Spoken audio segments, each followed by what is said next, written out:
ನಮಸ್ಕಾರ ಪ್ರೀತಿ ವೀಕ್ಷಕರಿಗೆಲ್ಲ ಮನೆ ಗೃಹಿಣಿ ಚಾನಲ್ಗೆ ಸ್ವಾಗತ. ದೋಸೆ ತಿನ್ನೋ ಮನಸ್ಸಾಗಿದೆ, ಆದರೆ ದೋಸೆ ಹಿಟ್ಟು ಇಲ್ಲ, ಅಕ್ಕಿ ಉದ್ದಿನಬೇಳೆ ನೆನೆಸಿಲ್ಲ, ಫರ್ಮೆಂಟೇಷನ್ ಕೂಡ ಮಾಡಿಲ್ಲ. ನೋಡಿ, ಇವತ್ತಿನ ದಿವಸ ದಿಢೀರಾಗಿ ಮಾಡುವಂತಹ ಇನ್ನೊಂದು ಥರದ ಕ್ರಿಸ್ಪಿ ಆಗಿರುವಂತಹ ಒಳ್ಳೆ ಕೆಂಪು ಗಾಜಿನ ಬಣ್ಣದಂತಿರುವಂತಹ ದೋಸೆ ರೆಸಿಪಿಯೊಂದನ್ನು ಮಾಡಿ ತೋರಿಸ್ತಾ ಇದ್ದೀನಿ. ತುಂಬಾ ಸುಲಭವಾಗಿ ಮಾಡ್ಕೊಳ್ಬೋದು. ಬನ್ನಿ, ಹಾಗಿದ್ರೆ ಇವತ್ತಿನ ದಿವಸ ಈ ದೋಸೆನ ಯಾವ ಥರ ಮಾಡೋದು ಅಂತ ವಿಡಿಯೋನ ಸ್ಕಿಪ್ ಮಾಡದೆ ಪೂರ್ತಿಯಾಗಿ ನೋಡಿ ಅಂತ ರಿಕ್ವೆಸ್ಟ್ ಮಾಡ್ತಾ, ಹಾಗೆಯೇ ಚಾನಲ್ನು ಕೂಡ ಸಬ್ಸ್ಕ್ರೈಬ್ ಮಾಡಿಕೊಂಡು ಸಪೋರ್ಟ್ ಮಾಡಿ. ಮೊದಲಿಗೆ ನಾನಿಲ್ಲಿ ಒಂದು ಮಿಕ್ಸರ್ ಜಾರ್ಗೆ ಒಂದು ಬಟ್ಲ ಅಳತೆ ಹಾಗೆ ಪೂರ್ತಿಯಾಗಿ ಒಂದು ಬಟ್ಲ ಆಗುವಷ್ಟು ಅಕ್ಕಿ ಹಿಟ್ಟನ್ನು ತಗೊಂಡಿದ್ದೀನಿ.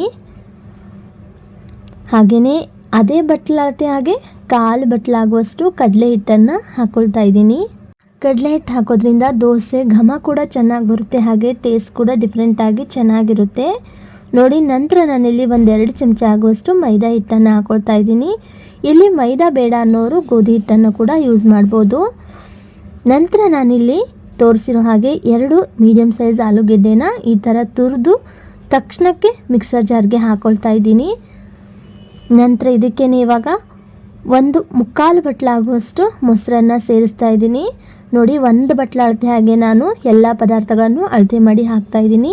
ಇದೇ ಒಂದು ಮೆಜರ್ಮೆಂಟಲ್ಲಿ ಕೂಡ ನೀವು ಮಾಡಿ ದೋಸೆ ತುಂಬ ಚೆನ್ನಾಗಿ ಬರುತ್ತೆ.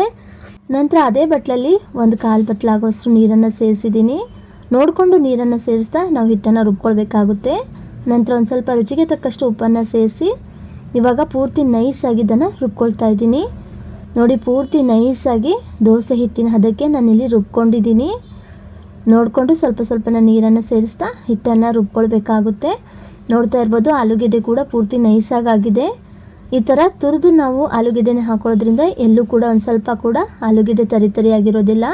ಆಲೂಗೆಡ್ಡೆ ಪೂರ್ತಿ ನೈಸಾಗಾದರೆ ದೋಸೆ ಕೂಡ ತುಂಬ ಚೆನ್ನಾಗಿ ಬರುತ್ತೆ. ಈ ರುಬ್ಬಿರುವಂಥ ಹಿಟ್ಟನ್ನು ನಾನಿಲ್ಲಿ ಒಂದು ಪಾತ್ರೆಗೆ ತೆಕ್ಕೊಂಡು ಚೆನ್ನಾಗಿದ್ದೇನೆ. ಇವಾಗ ಮತ್ತೆ ಒಂದು ಸತಿ ಈ ಥರ ಮಿಕ್ಸ್ ಮಾಡ್ಕೊಳ್ತಾ ಇದ್ದೀನಿ. ಇವಾಗ ತಕ್ಷಣಕ್ಕೆ ನಾವು ದೋಸೆನ ಮಾಡ್ಕೊಳ್ಬೋದು, ಯಾವುದೇ ಕಾರಣಕ್ಕೂ ಹಿಟ್ಟನ್ನು ನಾನಿಲ್ಲಿ ನೆನೆಸ್ತಾ ಇಲ್ಲ. ನೋಡಿ, ಈ 1 ಚಮಚದಿಂದ 1/4 ಚಮಚ ಆಗುವಷ್ಟು ಅಡುಗೆ ಸೋಡಾನ ಬೆರೆಸಿ ಚೆನ್ನಾಗಿ ಹಿಟ್ಟನ್ನು ಮಿಕ್ಸ್ ಮಾಡ್ಕೊಂಡಿದ್ದೀನಿ. ಅದು ವಿಡಿಯೋದಲ್ಲಿ ಕ್ಲಿಪ್ ಬಂದಿರಲಿಲ್ಲ, ಹಾಗಾಗಿ ನಿಮಗೆ ಹೇಳ್ತಾ ಇದ್ದೀನಿ. ಸೋಡಾ ಬೇಡ ಅನ್ನೋರು ನೀವು ಸ್ಕಿಪ್ ಕೂಡ ಮಾಡ್ಬೋದು, ಇಲ್ಲ ಏನೋ ಬಳಸ್ಬೋದು. ಇನ್ಸ್ಟಂಟಾಗಿ ಮಾಡುವಂಥ ದೋಸೆ ರೆಸಿಪಿ ಆಗಿರೋ ಕಾರಣಕ್ಕೆ ನಾನಿಲ್ಲಿ ಸ್ವಲ್ಪ ಸೋಡಾನ ಬಳಸಿದ್ದೀನಿ. ನೋಡಿ, ಹಿಟ್ಟು ಪೂರ್ತಿ ಚೆನ್ನಾಗಿ ಕಲಿಸ್ಕೊಂಡಾದ ನಂತರ ಈ ಕಡೆ ಗ್ಯಾಸ್ ಸ್ಟವ್ನ ಆನ್ ಮಾಡಿ ನಾನಿಲ್ಲಿ ತವಾನ ಕಾಯಕ್ಕಿಟ್ಟಿದ್ದೆ. ತವಾಗೆ ಒಂದು ಸ್ವಲ್ಪ ಎಣ್ಣೆನ ಅಪ್ಲೈ ಮಾಡಿ ನಂತರ ಈ ಥರ ಪುಟ್ಟ ದೋಸೆನ ಹಾಕಿ ಆ ದೋಸೆಯಿಂದ ಚೆನ್ನಾಗಿ ತವಾ ಪೂರ್ತಿ ಎಣ್ಣೆನ ನಾನಿಲ್ಲಿ ಅಪ್ಲೈ ಮಾಡ್ತಾ ಇದ್ದೀನಿ. ನಂತರ ದೋಸೆ ತವಾನ ಚೆನ್ನಾಗಿ ಕಾಯಿಸ್ಕೊಂಡು ಕಾದಿರುವಂಥ ಹೆಂಚ ಮೇಲೆ ನೀರನ್ನು ಚಿಮುಕಿಸಿ ಒಂದು ಕಾಟನ್ ಬಟ್ಟೆನಿಂದ ಒರೆಸಿ ದೋಸೆ ತವಾ ಹೀಟನ್ನು ಕಡಿಮೆ ಮಾಡಿಕೊಂಡು ಗ್ಯಾಸನ್ನು ಲೋ ಫ್ಲೇಮ್ನಲ್ಲಿಟ್ಟು ನಂತರ ನಾನಿಲ್ಲಿ ದೋಸೆನ ಹಾಕ್ಕೊಳ್ತಾ ಇದ್ದೀನಿ. ದೋಸೆ ಹಾಕ್ಕೊಳ್ಬೇಕಾದ್ರೆ ಗ್ಯಾಸನ್ನು ಲೋ ಫ್ಲೇಮ್ನಲ್ಲಿ ಇಡಬೇಕು. ದೋಸೆ ಹಾಕ್ಕೊಂಡಾದ ನಂತರ ಗ್ಯಾಸನ್ನು ಮೀಡಿಯಮ್ ಉರಿಗಿಂತ ಒಂದು ಸ್ವಲ್ಪ ಜಾಸ್ತಿ ಉರಿನಲ್ಲಿಟ್ಟು ಈ ದೋಸೆನ ಬೇಯಿಸ್ಕೊಳ್ತಾ ಇದ್ದೀನಿ. ನೋಡಿ, ದೋಸೆ ಮೇಲ್ಗಡೆ ಒಂದು ಸ್ವಲ್ಪ ಬೆಂದಿದೆ ಅಂದಾಗ ನಾನಿಲ್ಲಿ ಎಣ್ಣೆನ ಅಪ್ಲೈ ಮಾಡ್ತಾ ಇದ್ದೀನಿ. ಎಣ್ಣೆ ಬದಲಿಗೆ ಬೆಣ್ಣೆ ತುಪ್ಪ ಕೂಡ ಯೂಸ್ ಮಾಡ್ಬೋದು.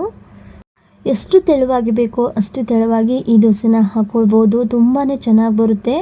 ಮತ್ತು ಆಲೂಗೆಡ್ಡೆ ಹಾಕಿರೋದ್ರಿಂದ ಘಮ ಕೂಡ ತುಂಬ ಚೆನ್ನಾಗಿ ಬರುತ್ತೆ. ನೋಡಿ, ದೋಸೆ ಅದಾಗದೆ ಎಷ್ಟು ಚೆನ್ನಾಗಿ ಎದ್ದಿದೆ ಅಂತ, ತುಂಬ ಚೆನ್ನಾಗಿ ಬರುತ್ತೆ. ನೋಡಿ, ಎಷ್ಟು ಕಲ್ಲರ್ ಆಗಿ ಚೆನ್ನಾಗಿ ಬಂದಿದೆ ಅಂತ. ಆಲೂಗೆಡ್ಡೆ ಹಾಕಿರೋ ಕಾರಣಕ್ಕೂ ಈ ದೋಸೆ ಎಷ್ಟು ಕಲ್ಲರ್ ಆಗಿ ಮತ್ತು ಟೇಸ್ಟ್ಫುಲ್ ಆಗಿರುವಂಥ ದೋಸೆ ತಯಾರಾಗುತ್ತೆ. ಆ ಒಂದು ಸೀಕ್ರೆಟ್ ಪದಾರ್ಥನೇ ಆಲೂಗೆಡ್ಡೆ ಅಂತ ಹೇಳ್ಬೋದು. ನೋಡಿ, ನಾನಿಲ್ಲಿ ದೋಸೆ ಹಿಟ್ಟಿಗೆ ಯಾವುದೇ ಥರದ ಸಕ್ಕರೆನ ಬೆರೆಸಿಲ್ಲ. ಆಲೂಗೆಡ್ಡೆ ಹಾಕೋದ್ರಿಂದನೂ ಕೂಡ ದೋಸೆಗೆ ಒಳ್ಳೆ ಕಲರ್ ಬರುತ್ತೆ, ತುಂಬ ಚೆನ್ನಾಗಿರುತ್ತೆ. ದೋಸೆ ಮಾಡಬೇಕಾದ್ರೂ ಕೂಡ ದೋಸೆ ಘಮ ಕೂಡ ತುಂಬ ಚೆನ್ನಾಗಿ ಬರುತ್ತೆ. ನೋಡಿ, ಎಷ್ಟು ಕ್ರಿಸ್ಪಿಯಾಗಿದೆ ಅಂತ. ದೋಸೆ ಬಿಸಿ ಇತ್ತು, ಹಾಗಾಗಿ ನಾನಿಲ್ಲಿ ನೋಡಿ ಈ ಥರ ಸ್ವಲ್ಪನೇ ತೋರಿಸ್ತಾ ಇದ್ದೀನಿ.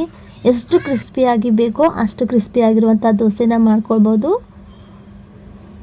ಎಷ್ಟು ಹೊಂಬಣ್ಣದ ಕಲ್ಲರಾಗಿ ಕೆಂಪು ಗಾಜಿನ ಬಣ್ಣದಂತಿರುವಂತಹ ದೋಸೆ ತಯಾರಾಗಿದೆ. ನಂತರ ನಾನಿಲ್ಲಿ ಇನ್ನೊಂದು ದೋಸೆ ಕೂಡ ಮಾಡಿ ತೋರಿಸ್ತಾ ಇದ್ದೀನಿ. ಪ್ರತಿ ದೋಸೆ ಹಾಕ್ಕೊಳ್ಬೇಕಾದ್ರೂ ದೋಸೆ ತವ ಹೀಟನ್ನು ಕಡಿಮೆ ಮಾಡಿಕೊಂಡು ದೋಸೆನ ಹಾಕ್ಕೊಳ್ಬೇಕಾಗುತ್ತೆ. ದೋಸೆ ತವ ಎಷ್ಟು ಹೀಟ್ ಕಡಿಮೆ ಮಾಡ್ಕೊಳ್ಬೇಕು ಅಂದರೆ, ನಾವು ದೋಸೆ ಹಿಟ್ಟು ಹಾಕಿದಾಗ ಚೂರು ಅನ್ನೋ ಸೌಂಡು ಜಾಸ್ತಿ ಕೇಳಿಸಬಾರ್ದು. ಆ ಥರ ದೋಸೆ ತವ ಹೀಟನ್ನು ನಾವು ಕಡಿಮೆ ಮಾಡಿಕೊಂಡು ದೋಸೆನ ಹಾಕ್ಕೊಳ್ಬೇಕಾಗುತ್ತೆ. ತುಂಬ ಚೆನ್ನಾಗಿರುವಂತಹ ಗರಿಗರಿಯಾಗಿರುವಂತಹ ದೋಸೆ ತಯಾರಾಗುತ್ತೆ.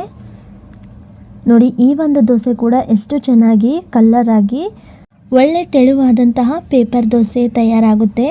ನೋಡಿ ಎಷ್ಟು ಚೆನ್ನಾಗಿ ಬಂದಿದೆ ಅಂತ. ಪ್ರತಿ ದೋಸೆನೂ ಕೂಡ ಇಷ್ಟೇ ಕಲರ್ ಆಗಿ ದೋಸೆ ಬರುತ್ತೆ. ಇಲ್ಲಿ ಇನ್ಸ್ಟೆಂಟ್ ಆಗಿ ಮಾಡಿರುವಂಥ ದೋಸೆ ಹಿಟ್ಟನ್ನು ಇನ್ಸ್ಟೆಂಟ್ ಆಗಿ ನಾವು ಖಾಲಿ ಮಾಡ್ಕೊಳ್ಬೇಕಾಗುತ್ತೆ.